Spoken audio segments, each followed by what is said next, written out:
देख रहे हैं इंडिया टीवी। आपके साथ मैं हूं मीनाक्षी जोशी। आज सुपर ट्यूसडे है और अब तक आपने 72 सीटों का ओपिनियन पोल देख लिया है। अब हम बात करेंगे दक्षिण भारत की। भारत के लिए 400 सीट का टारगेट तभी अचीवेबल बनेगा जब दक्षिण की सीटों में इजाफा होगा। इसलिए अब बात दक्षिण भारत के उन राज्यों की जहां बीजेपी की गाड़ी इस वक्त हिचकोले खा रही है। और सबसे पहले बात साउथ के बड़े राज्य तेलंगाना की, जहां से बीजेपी को इस बार काफी ज्यादा उम्मीदें हैं। पिछले चुनाव में बीजेपी ने तेलंगाना की 17 में से 4 सीटों पर कमल खिलाया था। 4 महीने पहले हुए विधानसभा चुनाव में भी बीजेपी का परफॉर्मेंस ग्राफ बढ़ा था। हालांकि सरकार कांग्रेस की बड़ी थी और कांग्रेस यहां पर बड़ी मजबूत दिखाई दे रही है, लेकिन बीआरएस की अगर बात करें तो बीआरएस को हराकर तेलंगाना की सत्ता पर कब्जा जमाने वाली कांग्रेस का जोश कितना हाई है, इस पर हम करेंगे चर्चा। और तेलंगाना की 17 सीटों पर जो इंडिया टीवी सीएनएक्स का ओपिनियन पोल कहता है, इस लिहाज से ये मुकाबला बीजेपी के लिए उसके परफॉर्मेंस को और बेहतर बना रहा है। तेलंगाना 17 सीटों में से बीजेपी 5 सीटों पर जीत हासिल करते हुए दिखाई दे रही है। आपको बता दें, बीजेपी 5 सीटों पर जीत हासिल करते हुए दिखाई दे रही है। कांग्रेस पार्टी की बात करें 9 सीट, बीआरएस के खाते में 2 सीट। सबसे बड़ा नुकसान अगर हम किसी को कहें तो यहां पर बीआरएस को मिल रहा है, जिसका ग्राफ तेलंगाना में लगातार घटता चला जा रहा है। कांग्रेस पार्टी की बात करें, रेवंत रेड्डी की सरकार है, वहां का एक मजबूत प्रॉमिसिंग चेहरा है कांग्रेस पार्टी के पास, और उन्हीं के चेहरे पर कांग्रेस सबसे बड़ी पार्टी तेलंगाना में दिखाई दे रही है। 9 सीट कांग्रेस पार्टी के खाते में जाती हुई दिखाई दे रही है। बीजेपी की बात करें तो 5 सीट, बीआरएस के पास 2, और एआईएमआईएम की बात करें तो आप जानते हैं असदुद्दीन ओवैसी जिस सीट से चुनाव लड़ते हैं हैदराबाद, जो कि एआईएमआईएम का मजबूत किला है, वो एक सीट एआईएमआईएम के पास वापस से आती हुई दिखाई दे रही है। ये बात हुई अब की बार 400 पार में। अगर तेलंगाना की बात करें तो इन 17 सीटों में से 5 सीटें बीजेपी जोड़ती हुई दिखाई दे रही है। हमारे साथ भावेश झा जुड़े हुए हैं, हर्षवर्धन त्रिपाठी हमारे साथ मौजूद हैं, आरती टिक्कू और विजय त्रिवेदी जी ने अभी हमें ज्वाइन किया है। हम इस चर्चा को आगे बढ़ाएंगे, लेकिन सबसे पहले यहाँ की वीआईपी सीट्स की एक बार हम बात कर लेते हैं।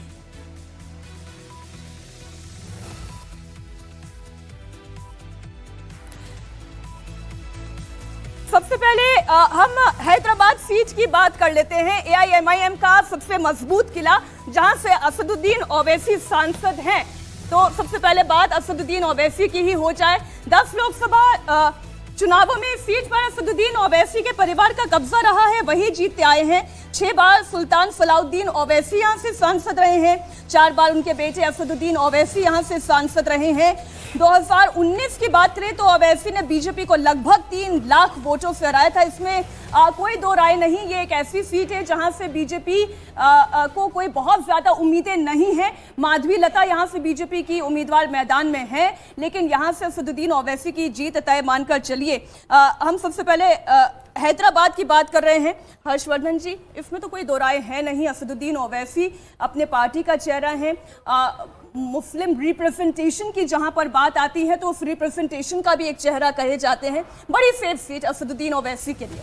नहीं, निश्चित तौर पर। और देखिए, हैदराबाद सीट की अगर बात करें तो एक तो वहाँ की जो जिसको हम कहते हैं कि जनसंख्या, जो इलेक्टोरेट है, वो मुस्लिम बहुल है। वो इलाका एक तरह से कहें कि पर्यायवाची हो गया एआईएमआईएम के चीफ असदुद्दीन ओवैसी के साथ। और जो सबसे बड़ी बात है कि वहां पर ओवैसी को इस तरह से देखा जाता है कि वो अपने कम्युनिटी के लिए, अपने समुदाय के लिए जो एडमिनिस्ट्रेशन होता है, जो गवर्नमेंट होती है, भले ही तेलंगाना में वो सरकार में थे केसीआर के साथ, लेकिन उसके बावजूद अपने कम्युनिटी के लिए वो वहां लड़ते हैं। दूसरा, वहां के लोग ये मानते हैं कि एक हमारा नेता पूरे देश में जाकर मुस्लिमों की आवाज उठाता है। लेकिन इस बार माधवी लता के तौर पर एक बहुत अच्छा प्रत्याशी भारतीय जनता पार्टी ने उतारा है। वो कितना मुकाबला कड़ा करेंगे ये एक देखने वाली बात होगी, लेकिन इतना तो तय है कि पहली बार नेशनल लेवल पर यह चर्चा हो रही है कि असदुद्दीन ओवैसी के सामने एक बढ़िया प्रत्याशी, मजबूत प्रत्याशी। फिलहाल ओवैसी को कोई खतरा मुझे नहीं दिखता। और कांग्रेस पार्टी की बात करें विजय जी, अभी तक उन्होंने कोई नाम अनाउंस तो नहीं किया, लेकिन चर्चा चल रही है कि सानिया मिर्जा को हो सकता है यहाँ से टिकट दिया जा सकता है।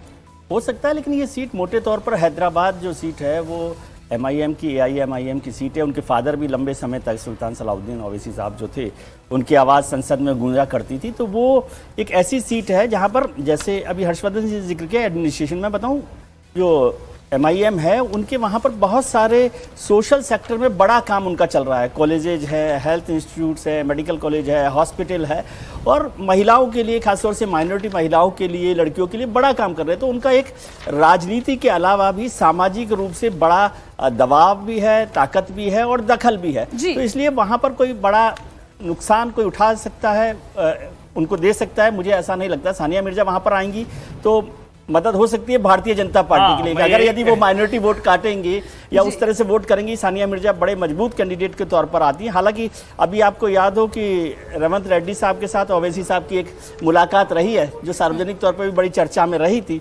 तो मुझे आइडिया नहीं कि कांग्रेस उसको किस तरह से देख रही है, क्या वो ओवैसी साहब के खिलाफ लड़ाई लड़ना चाहती है मजबूत तरीके से या नहीं। अगर लड़ती है कांग्रेस तो वो माधवी लता बहुत मजबूत कैंडिडेट के तौर पर भारतीय जनता पार्टी ने उतारा है, उनको मदद मिलेगी। सिकंदराबाद की बात कर लेते हैं, एक और VIP सीट सिकंदराबाद, जहां पर बीजेपी के नेता जी किशन रेड्डी जहां से चुनाव लड़ते आए हैं। जिन 5 सीटों पर हम बात कर रहे हैं बीजेपी जीतती हुई नजर आ रही है, उसमें से एक सिकंदराबाद सीट भी है, बीजेपी का मजबूत गढ़ है। जी किशन रेड्डी तेलंगाना बीजेपी प्रदेश अध्यक्ष भी हैं। BRS कैंडिडेट को पिछली मर्तबा 2019 के चुनाव में 61,000 से ज्यादा वोट मार्जिन से हराया था। सिकंदराबाद की इस सीट से बीजेपी के बंडारू दत्तात्रेय 4 बार सांसद रहे हैं। इस लड़ाई को भविष्य आप किस तरीके से देख रहे हैं? कांग्रेस की ओर से दानम नागेंदर जो है वो कैंडिडेट दिए गए हैं और BRS की ओर से पद्माराव गौड़ चुनावी मैदान में। देखिए, इस पर्टिकुलर सीट पे आप देखेंगे तो BRS का कैंडिडेट जो है वो कहीं ना कहीं कांग्रेस के जो कैंडिडेट हैं उनको कहीं ना कहीं नुकसान पहुंचाते हुए दिख रहे हैं। अब पूरे तेलंगाना में ओवरऑल आप यदि देखेंगे तो एक अलग ही वोटों का पोलराइजेशन हो रहा है, जिसमें जो BRS का वोटर जो था वो कुछ हद तक बीजेपी को जा रहा है, कुछ हद तक कांग्रेस को, ज़्यादातर हद तक कांग्रेस को जा रहा है। इसलिए आप देखेंगे जो 9 सीटें कांग्रेस को मिली उसमें वो सीटें ज़्यादा है जहाँ पर BRS बहुत मजबूत हुआ करती थी, और कांग्रेस जो ट्रेडिशनली जो लोअर जहाँ पे कांग्रेस मजबूत हुआ करती, तो वो सारी सीटें कांग्रेस जीतते हुए दिखती जा रही है। और वो सीटें, जैसे अभी हम लोग हैदराबाद की बात करें, देखिए हैदराबाद में बीजेपी के जीतने के चांस तब हो सकते थे जब वहां पे कांग्रेस एक ऐसा कैंडिडेट देती जो मुस्लिम वोट को डिवाइड कर सके, BRS एक ऐसा कैंडिडेट देती जो मुस्लिम वोट को डिवाइड कर सके। लेकिन ये दोनों ही नहीं हो रहा है, जिसका विजय जी अभी जिक्र कर रहे थे कि शायद इन दोनों के बीच में कुछ ना कुछ आमतौर पे एक सहमति बनी है कि बाकी जो अलग सीटें हैदराबाद के अलावा शायद उस पर MIM कैंडिडेट नहीं दे रही है।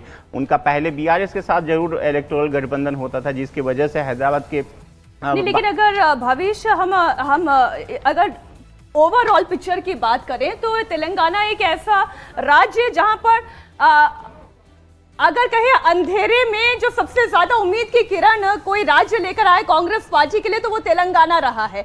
और यहाँ पर कांग्रेस को जो आप दे रहे हैं 9 सीटें दे रहे हैं, क्या इससे बेटर हो सकता है परफॉर्मेंस? एक और पहले VIP सीट की हम बात कर लेते हैं, करीमनगर जो कि तेलंगाना की हाई प्रोफाइल सीट है, जहां से बंडी संजय चुनाव लड़ते हैं। बंडी संजय ने तेलंगाना में बीजेपी को स्थापित करने में बड़ी भूमिका निभाई है। तेलंगाना बीजेपी के पूर्व अध्यक्ष बंडी संजय ने 2019 के चुनाव में TRS कैंडिडेट को 90,000 से ज्यादा वोटों से हराया था। बीजेपी ने एक बार फिर यहां से बंडी संजय को ही उम्मीदवार बनाया है, वो रेस में आगे दिखाई दे रहे हैं। आरती टिक्कू, ये जो करीमनगर की लड़ाई है इस पर आप क्या कहेंगे? बंडी संजय, B विनोद कुमार, अभी कांग्रेस पार्टी से कोई कैंडिडेट मिला नहीं है।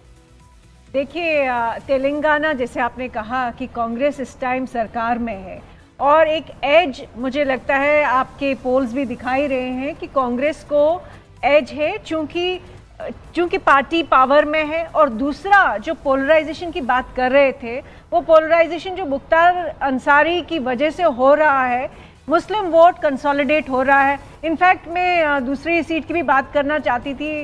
विजय जी ने कहा कि अगर कांग्रेस उठाती है किसी कैंडिडेट को, जैसे सानिया मिर्जा की बात हो रही है, तो उससे किसको फायदा होगा? उसको बीजेपी को फायदा होगा। लेकिन क्या ये माना जाए कि AIM जो है AIMIM, हमेशा इसमें गलती रहती है मुझे प्रोनाउंस करने में, लेकिन इसका क्या ये मतलब है कि कांग्रेस पार्टी ओवैसी को भी सपोर्ट कर रही है? कि अगर वो नहीं सानिया मिर्जा को फील्ड करते हैं तो कहीं ना कहीं ये लग रहा है कि कांग्रेस मैं तो इनफैक्ट ये कहना चाह रही हर्षवर्धन जी, जो मुख्तार अंसारी का भी मुद्दा है, मुख्तार अंसारी जैसे मुद्दे क्या दक्षिण में जाकर चलते हैं? नहीं, मुझे लगता नहीं। और अभी बड़ा अच्छा आरती जी ने कहा कि एआईएमआईएम कहने में थोड़ा सा मुश्किल होती है, और अगर ऑल इंडिया मजलिसे इत्तेहादुल मुस्लिमीन कहना होगा तब तो और मुश्किल होगी। और कमाल की बात यह है कि मुसलमानों को भी मुश्किल हो रही है ओवैसी जी को समझने, सिर्फ नाम का मसला नहीं है, उनको समझने में, उनकी पार्टी को समझने में मुश्किल हो रही है। मुझे नहीं लगता कि मुख्तार अंसारी जैसा मसला कुछ होगा। वो चले गए वहां, उनको लगता है कि थोड़ा सा कुछ उत्तर प्रदेश में कुछ जगहों पर समाजवादी पार्टी के सामने थोड़ा सा कुछ मुसलमानों को अपनी तरफ खींच पाएंगे। मुझे ऐसा बहुत लगता नहीं कि उसका बहुत बड़ा कोई असर होने जा रहा है। एक और सीट निजामाबाद की बात कर लेते हैं। तेलंगाना की एक और हाई प्रोफाइल सीट निजामाबाद, जहां से बीजेपी के अरविंद धर्मपुरी ने टीआरएस कैंडिडेट और पूर्व मुख्यमंत्री केसीआर की बेटी के कविता को 72,000 वोटों से हराया था। जरा पॉलिटिकल सिचुएशन देखें इस बार बीआरएस पार्टी की। के कविता जो कि इस वक्त दिल्ली की ही तिहाड़ में बंद है, पार्टी जो है वो लोकसभा चुनावों में जा रही है। अरविंद धर्मपुरी की जीत तेलंगाना बीजेपी के लिए एक डिफाइनिंग मोमेंट रही थी। इस बार फिर से बीजेपी के अरविंद धर्मपुरी, भावेश जी, आगे दिखाई दे रहे हैं। बिल्कुल, देखिए जो 4 सीटें बीजेपी पिछली बार जीती थी 2019 में, उन चारों सीटों को बीजेपी रिटेन करी है। इसका मतलब ये हो कि जो सेंट्रल बीजेपी की वहाँ पे अपनी सरकार तो है नहीं, जो बीआरएस की गवर्नमेंट थी, उसके बावजूद बीजेपी ने जो सेंट्रल जो स्कीम है बीजेपी, उसको अच्छा से उनके जो सांसदों ने वहाँ पे अच्छा खासा उसको ग्रास रूट लेवल तक पहुँचाया। दूसरी बात आप देखेंगे, बीजेपी आज से 6 महीने पहले आप देखेंगे तेलंगाना में कांग्रेस से आगे हुआ करती थी। बीजेपी के लिए एक तरह का, एक मान के आप चलिए कि एक तरह का सेटबैक ही है, क्योंकि इससे पहले जब हम लोग जुलाई अक्टूबर में जब सर्वे करते थे तो लग रहा था कि बीजेपी वहाँ पे दूसरे नंबर की पार्टी बनेगी और संभव था कि बीजेपी यहाँ पे 7 से 8 सीटें तक जीत सकती थी। लेकिन चूंकि बीजेपी यहाँ पे 5 सीटें जीत रही है, वो बीजेपी के चलिए थोड़ा सा 1 सीट एक्स्ट्रा दिख रहा है 2019 से, लेकिन फिर भी बीजेपी के लिए सेटबैक ही माना जाएगा, क्योंकि तेलंगाना एक ऐसा स्टेट था साउथ में जो बीजेपी वहाँ पे अपने बड़े पेस देख सकती थी। लेकिन बीजेपी यहाँ पे एक सिमटती हुई दिख रही है, वो भी इसलिए क्योंकि कांग्रेस का आना यहाँ पे बीजेपी के लिए सेटबैक है। कांग्रेस वहाँ पे जितना ज्यादा डिक्लाइन होती बीजेपी के लिए उतना ज्यादा फायदा होता है वहाँ पे। इसमें एक चीज जोड़ना चाहता हूं मैं कि तेलंगाना को देखना चाहिए एक बड़े पर्सपेक्टिव में, कि तेलंगाना अकेला राज्य है जहाँ कांग्रेस वर्सेस बीजेपी का मुकाबला हो रहा है और कांग्रेस भारतीय जनता पार्टी को टक्कर दे रही है। यदि उत्तर भारत के सभी राज्य देखें, जो भावेश जी भी आपको बताएंगे कि 10-11 राज्य, जहां पर उनका स्ट्राइक रेट बीजेपी का 91% रहा है, जहां पर कांग्रेस के साथ उसका मुकाबला रहा 91% स्ट्राइक रेट रही है बीजेपी वर्सेस कांग्रेस। लड़ाई बीजेपी वर्सेस कांग्रेस तो है, कांग्रेस तो बिल्कुल अच्छा ध्वस्त हो जाती है। यहाँ तेलंगाना अकेला राज्य पूरे देश भर में जहां कांग्रेस भारतीय जनता पार्टी को टक्कर देती दिख रही है, बल्कि उनसे आगे निकली हुई है कि जैसे 9 सीटें यहाँ पर दिखाई दे रही है और भारतीय जनता पार्टी को 5 सीट मिल रही है। हालांकि उसके 1 नंबर का इजाफा हो रहा है, लेकिन मैं समझता हूँ जैसे बंडी की बात हम लोग बार बार करते हैं, बंडी संजय की, यदि वो पार्टी की लीड करते, मुझे आज भी लगता है, पहले विधानसभा चुनाव के वक्त भी जो चेंज किया था, जी किशन रेड्डी को लेकर आई थी बीजेपी बंडी को हटाकर, तो उसका नुकसान उठाना पड़ा। और आज भी बंडी संजय जो है वो वहाँ के रेवंत रेड्डी जैसे बीजेपी के लीडर हैं। मैं उनको ज़्यादा स्ट्रांग लीडर मानता हूँ, जिनके पास कमान नहीं है। जो भावेश कह रहे हैं कि शायद उनको फायदा हो सकता था, तो वो एक नुकसान वहाँ दिखाई दे रहा है। लेकिन अकेला राज्य है जहाँ पर तेलंगाना में कांग्रेस भारतीय जनता पार्टी को न केवल मुकाबला दे रही है बल्कि पीछे छोड़ रही है। मैं इसी बात से एक और, हर्ष जी, ये जो चर्चा होती है ना कि जो लीडर्स हैं, जो पार्टी को लीड कर रहे हैं, वो दक्षिण के राज्यों में भी दिखाई दे रहे हैं, बड़े एग्रेसिव फेसेस है। फिर चाहे बंडी संजय की बात कर ली जाए कि अन्नामलाई की बात कर ली जाए या फिर केरल में के सुरेंद्रन की बात कर ली जाए, ये वो चेहरे हैं जो बड़े ही आक्रामक दिखाई देते हैं, राष्ट्रवादी छवि के दिखाई देते हैं। नहीं, निश्चित तौर पर। और देखिए एक बात ये भी समझिए, कांग्रेस के भी पास आप चाहे डीके शिव कुमार की बात कर लें, अभी रेवंत रेड्डी उसमें शामिल हो गए हैं, जहां जहां इनके पास ऐसे ताकतवर नेता हैं वहां पार्टी की स्ट्रेंथ बढ़ती है। स्ट्रेंथ बढ़ती है, किसी मुश्किल समय में वो मैनेजमेंट में भी थोड़ा सा उनका असर होता है। अब सवाल यहां ये है कि इनके पास हिमाचल जैसे राज्य होते हैं जहां सुखविंदर सुक्खू मुख्यमंत्री बनते हैं और उनकी पार्टी के 6 विधायक नीचे से निकल जाते हैं। तो सवाल यह ही है कि क्या कांग्रेस पार्टी के पास लीडरशिप है? और इस पे जिसको कहते हैं, हमारे यहाँ कहावत है कि तितलौकी दूजे नीम चढ़ी, कि राज्य में न मिले और ऊपर से केंद्रीय नेतृत्व और उसी तरह का है। तेलंगाना उस मामले में बहुत अच्छा है, लेकिन इसका एक दूसरा पहलू भी है। लेकिन अब ये जो चुनाव होगा, तो राहुल गांधी ने ही आगे बढ़ाया, रेवंत रेड्डी को, रेवंत रेड्डी। अब ये जो चुनाव है, ये चुनाव जी किशन या बंडी संजय कुमार का नहीं है, ये चुनाव नरेंद्र मोदी का है।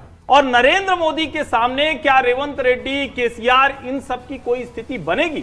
मुझे लगता है ऐसा नहीं होगा। भारतीय जनता पार्टी को तेलंगाना में जो 6% से 13.66 पर पहुंची है, वो बहुत शानदार बढ़त लेने जा रही है और कोई आश्चर्य नहीं होगा कि लोकसभा सीटों के मामले में तेलंगाना में सबसे बड़ी पार्टी भारतीय जनता पार्टी बन जाए। अब एक और महत्वपूर्ण राज्य की बात कर ले, आंध्र प्रदेश की बात करें। 25 सीटों वाला राज्य आंध्र प्रदेश, यहाँ पर किस तरीके से अलग अलग पार्टीज परफॉर्म कर रही है। 3 हफ्ते पहले तक अगर आप यहाँ की लड़ाई देखेंगे तो लड़ाई केवल वाईएसआर, कांग्रेस और टीडीपी के बीच दिखाई दे रही थी, लेकिन जैसे ही टीडीपी के साथ बीजेपी का गठबंधन हुआ है, एनडीए की ताकत बढ़ गई है, बीजेपी को 400 के आंकड़े के पास और पहुंचा रही है और सबसे ज्यादा सीटें आंध्र प्रदेश से ही आती हुई दिखाई दे रही है। मुझे याद है पिछली मर्तबा भावेश जी, जब हम इसी मुद्दे पर डिस्कशन कर रहे थे और ये चर्चा हो रही थी कि बहुत जल्दी एक अलायंस का स्वरूप हमें दिखाई दे सकता है। एक बार जल्दी से बता देते हैं कि 25 सीटों के समीकरण में इस अलायंस के बाद कौन सी पार्टी कहां पर दिखाई दे रही है। वाईएसआर सीपी 10, टीडीपी 12, बीजेपी 3, पवन कल्याण की जनसेना और कांग्रेस को इस वक्त 0 दिखाई दे रहा है। भावेश जी, सबसे पहले ऑल टुगेदर पिक्चर की एक बार हम बात कर लें। ये गठबंधन सबसे ज्यादा फायदा पहुंचा रहा है दक्षिण के उन राज्यों की। जब हम बात करते हैं बीजेपी उस 400 के टारगेट को कैसे तक पहुंचेगी, तो यहाँ आंध्र प्रदेश में 25 सीटों में सबसे बड़ी बढ़त एनडीए को। बिल्कुल, देखिए पिछली बार जब हमने सर्वे किया था तो उस टाइम तक अलायंस अनाउंस नहीं हुआ था, तो वहाँ पे देखिए पिछले आप 2019 के लोकसभा चुनाव को एनालिसिस करेंगे, आप देखेंगे 9 ऐसी सीटें थी जिसपे टीडीपी हारी थी जनसेना पार्टी और बीजेपी के वोट बैंक काटने की वजह से, खासकर जनसेना पार्टी के काटने की वजह से 9 ऐसी सीटें टीडीपी हार गई थी। 2014 का आप यदि एनालिसिस करेंगे तो देखें टीडीपी और वाईएसपी का वोट बैंक लगभग बराबर था, बट उसमें एक एक्सपेक्टर बीजेपी का वोट बैंक जुड़ना था, जिसकी वजह से टीडीपी वहाँ पे सरकार में आ गई थी। इस बार आप देखेंगे वाईएसपी वैसे तो बहुत अच्छा काम की है, लेकिन चूंकि उनका एक अलग ही तौर तरीका है काम करने का, जहाँ पे क्रिश्चियन को बहुत एडवांटेज है। क्रिश्चियन को मैं वहाँ पे पर्सनली भी गया था तो वहाँ देखा था बहुत सारे लोग इस चीज़ से बहुत नाराज बताए जा रहे हैं कि जो हर संगठन में, हर मंदिरों में, हर जगह जो क्रिश्चियनिटी को लेके है एक तरह का विरोध देखा जा रहा है, जिसके वजह से वाईएसपी से लोग नाराज हैं। दूसरी तरफ देखेंगे जो ये जो गठबंधन है, जैसे मैंने आपको कहा कि 9 ऐसी सीटें हैं जिसपे जीएसपी ने वोट काटा था, जिसकी वजह से टीडीपी हारी थी, वो सब एक कैलकुलेट करने से और लगभग 10 साल से आप देखेंगे जो जनसेना पार्टी है और टीडीपी लगभग एक साथ चुनाव लड़ती है, चुनाव नहीं लड़ते लेकिन कैंपेन लगभग एक साथ। 2014 में भी एक साथ कैंपेन की थी, 2019 में चुनाव अलग रही थी लेकिन कैंपेन लगभग एक ही था, जिसके वजह से देखेंगे ये गठबंधन बनने से बीजेपी को भी उन सीटों पे फायदा है जहां पे बीजेपी ट्रेडिशनली मजबूत रही है। जैसे तिरुपति की सीट है, वहां पे बीजेपी पहले भी जीत चुकी है, एक नारसपुरम की सीट है, वहां भी बीजेपी पहले जीती है, तो इन सब सीटों पे बीजेपी मजबूत स्थिति दर्ज करा रही है।